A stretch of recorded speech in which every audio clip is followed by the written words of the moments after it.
Hi there, everybody. This is Diane from the Creative Inkster on Thursday, February the 4th. This is 3D Thursday. I'm going to show you how to make this cute little container for Lindor chocolates or any size that you'd like to make. So you need a few supplies for this. I'm going to show you straight through on how to make it from the cardstock. So I've got a piece here I'm going to cut. I've got a piece for the petal parts. I'm using the Timeless Tulips stamp set. And from that, I'm using this one big image. So that's this one here. I'm using a greeting from Itty Bitty Greetings because I want it to fit on this label punch that I'm going to be using as well. And of course, I need the tulip punch. This is something I haven't used in so long that I'm grateful to have pulled it out. I'm only going to need one ink color. So this is Gorgeous Grape, which over the Highland Heather will be a nice contrast. Need my paper snips, a bone folder, and in this case, I'm going to use some glue dots to put it together for speed. All right, so let's get started. First thing we need to do is cut our little base for this. I'm going to pop the candy out and show you that we have a little base on which we're building it all. So that base is made by cutting a piece of 3-inch by 3-inch cardstock.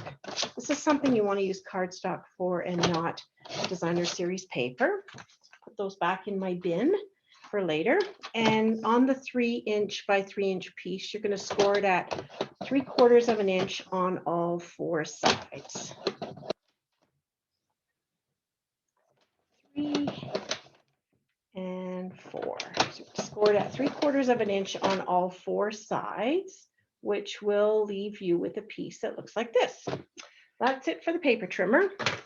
Grab your paper snips, and you have a little square in each corner. You're going to cut up the score line in the same direction on both sides, and then turn it around and do the same here.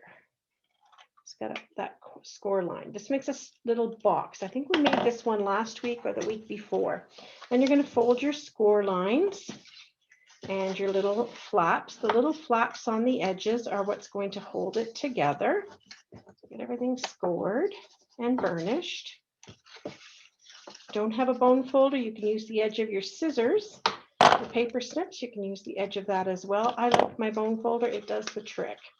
So these outside flaps are where you're going to put the glue dots, and you're going to put them on the outside. Now you could use tear and tape or liquid glue, but for speed on this video, I just am going to use glue dots. Oh, so someone was telling me that they've been on the other side of the paper, not on this side, and I found my first pack like that. So I just need to be mindful. Put one there. And oh, this is a little bit, they're stickier. One in that corner. And one in this corner.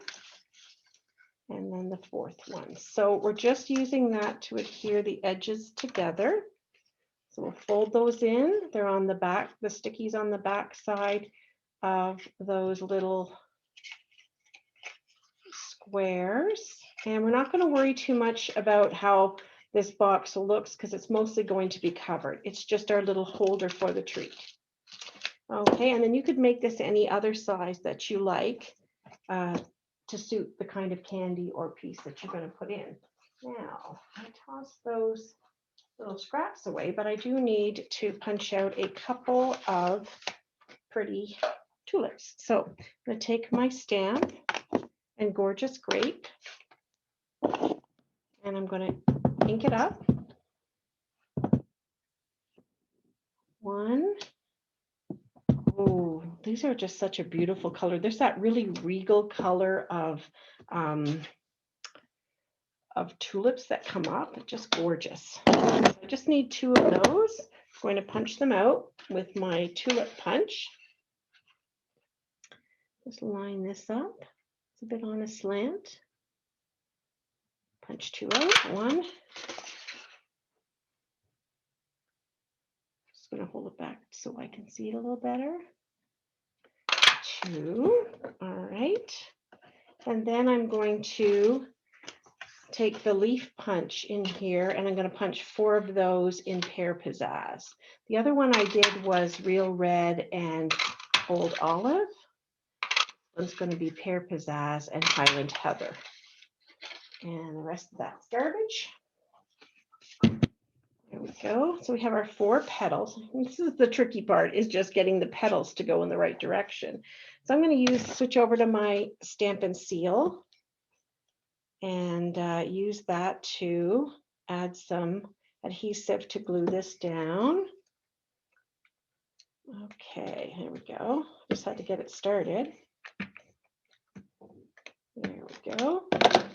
And I'm going to put, oh, sorry, before I do that, I want to put the leaves down. So it's a sort of a bit of an optical illusion how you want these to land, but I want them to go out and actually put me in mind of a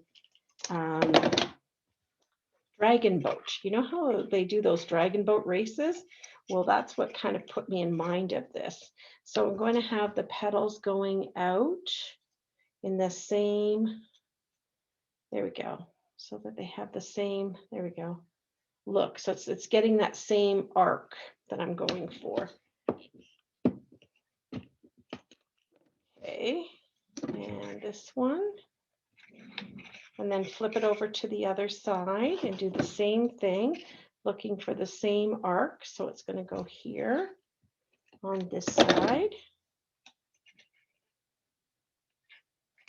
And then this one will go like so. I'm a visual person, so I need to really play with pieces to get it going in the direction that works for me. All right, so this is the part that kind of reminded me of tentacles or of a one of those dragon boats. Okay, so I have some adhesive already. I wouldn't necessarily put dimensionals, you could, but I'm just going to put it flush on there. And my second petal for the back, in between the petal, in between the green leaves, and that is your little holder. And then to dress it up a bit, I'll just grab a little bit of white, and I'm going to do a little greeting. I'm going to show you a little trick with one of my punches. So back to the Gorgeous Grape, I think, ink. This is from Itty Bitty Greetings stamp set, which fits nicely with this punch. And I'm going to punch it so I get the flag end on the right, but I am going to keep it a little longer, and that's okay. There we go. If I wanted to cut it off and have the flag end on both ends, I could stick this back into my punch, holding it with a piece of Post-it note, and be able to cut that right off. I'm just going to trim this one for today, straight across, add some adhesive, pop this on here, just like that. And then I'm going to tie a bow. Now I'm going to do a double bow. So I'm going to pull my white baker's twine just a little bit longer and double them up. They're 2 single strands doubled up, and then tie them together as a bow. And I just feel like it gives it a little bit more weight than just a single bow. I'm back to the glue dots to be able to put this on. Go, grab a glue dot and add that on there. Snip off the excess. And pop my little candy in. So there we go. That's one really quick treat holder if you have a bunch to make that you would like to give away at Easter or Valentine's or just any old time with your using your Timeless Tulips bundle. Thanks so much for watching. Bye for now.